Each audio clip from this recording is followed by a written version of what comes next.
Coach, what are you looking for improvement-wise from Les?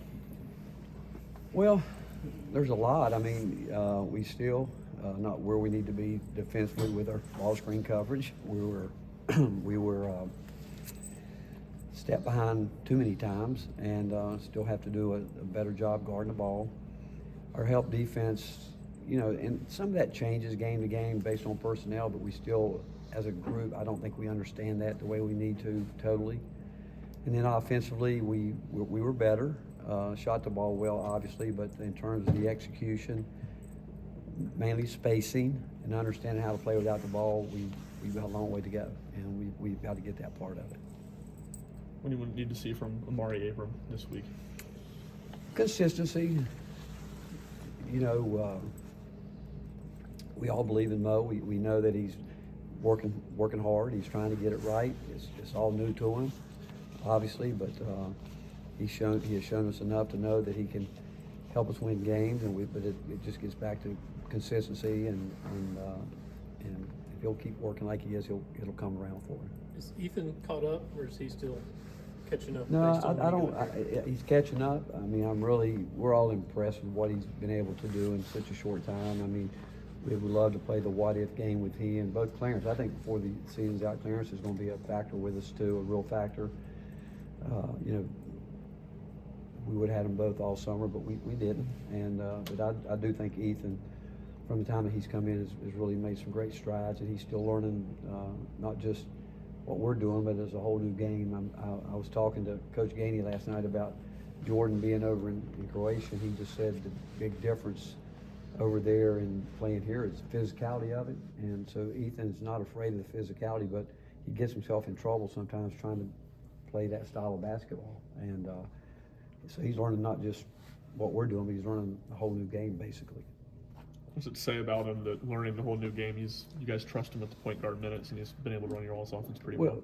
Because he is mature in his thinking. He's again, you think about it. I mean, it's I'm sure somewhat humbling to him. Coming out of playing where he was here, understanding that it is a difficult game, maybe harder than he thought coming in. I think he would say that, no doubt.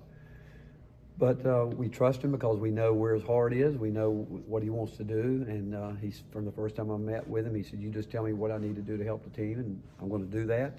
And whatever it means me adjusting my game." And I know he meant it sincerely. I don't think he realized how big a statement that was in terms of how hard it was going to be for him to make all the adjustments. But he's all about it, which is a wonderful thing.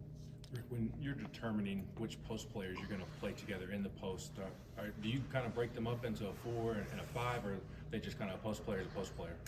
Our guys are interchangeable, and we play them all inside out. How we play them is based on consistency of their performance. What they do in practice is a big part of it too. And we do feel that we've got depth there, and we want to use it. Those guys, each one of them brings something different. They really do individually, but we need the consistency from the defensive end and offensively. I mean, we need some production out of those guys up front. I mean, we know that last couple of years that's been a downfall, that we haven't been able to generate offense in there the way we need to, and there's different ways to do it. And but we need those guys to keep improving, have the attitudes they've had, and long way to go, like every team.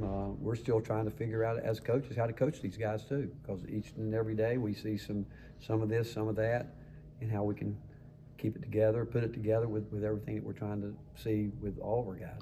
Coach, you're playing 11 guys, 10 minutes a game right now. You've never done that here anyway. Is that your blueprint, or are the guys still competing for minutes? Well, I said it can be a good thing, a bad thing. Well, you're always competing for minutes. I don't care if you're playing 8 guys. I mean, those guys are 6, 7, 8 want to play more too. But if their separation develops, that could change. But if everybody keeps moving in the direction they are, again, arguably the best team I've ever coached went to a Final Four. We had 11 guys that played over 10 minutes a game, but they created that by the way they went about their business, and we're still working with this team, like I said, learning how to coach this group, and I think they're continuing to learn each other, and but how it's going to end up in the end, I don't know. I really don't.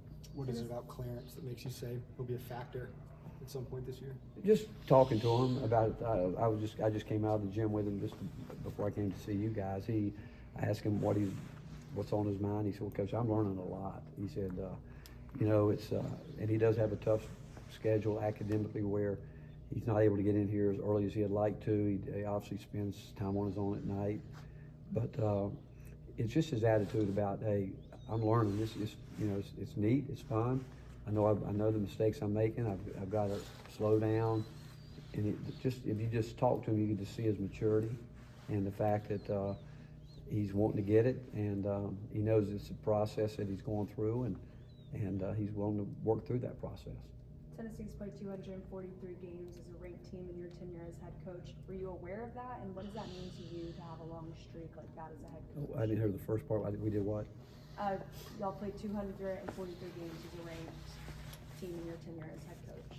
I didn't know how many games. You know, that's because of our SID. I mean, you know, yeah, it's a compliment to our players, our program, commitment from the administration to help us build what we thought we could build, and but again, I don't think about it. I don't look at those polls. I don't think it means a lot other than, I guess, respect. It puts you. We know that to get where we want to be in the end, it serves you well to be ranked and as high as you can. At the end of the year, you hope you're in a position to get a high seed in the tournament. But through the years, you've seen teams come out of nowhere, catch lightning in a bottle at the right time. But with that said, it's still the process of every day trying to get better, and the fact that we get the chance to play hard teams gives you a chance to win big games. It also can expose some things, obviously, but it's just really a testament to the guys in the program, coaches, players, and the help we get from our administration.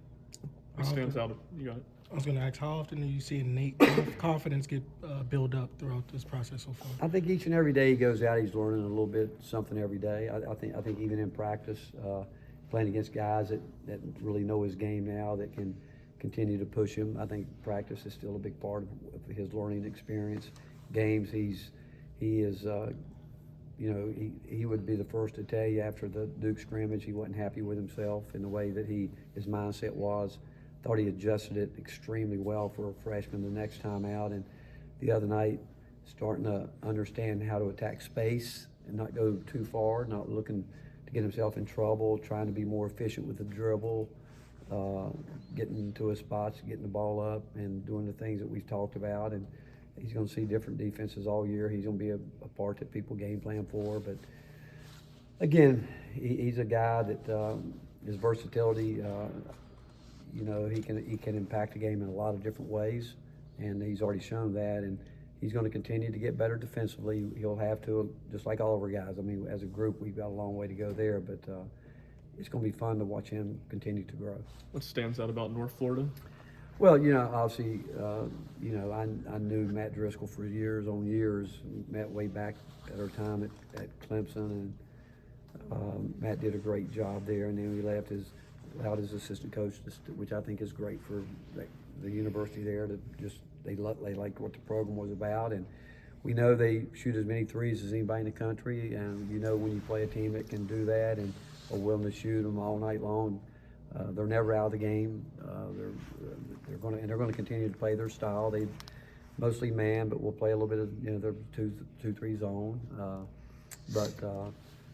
And obviously Chaz coming from there, I think, is a great reminder of everyone that doesn't matter what people might think. There's players everywhere, which Chaz proved from coming to there to here what he could do. And again, it's a mindset going in, but it's also about us knowing it's another opportunity for us to improve as a basketball team.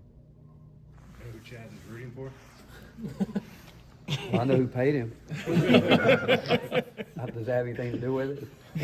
Knowing Chaz, you know what, he's probably one of those guys that probably wouldn't watch the game, because I know he had an incredible time there. I mean, I remember how excited he was when he had already committed to us, going back for his graduation, and how much that meant to him down there. And then obviously coming here in 1 year, how he endeared himself to Vol Nation and coming back home. And I'm sure that, you know, he looks at it, and I think he's going to pull for the Volunteers myself, but he might not say it publicly, you know?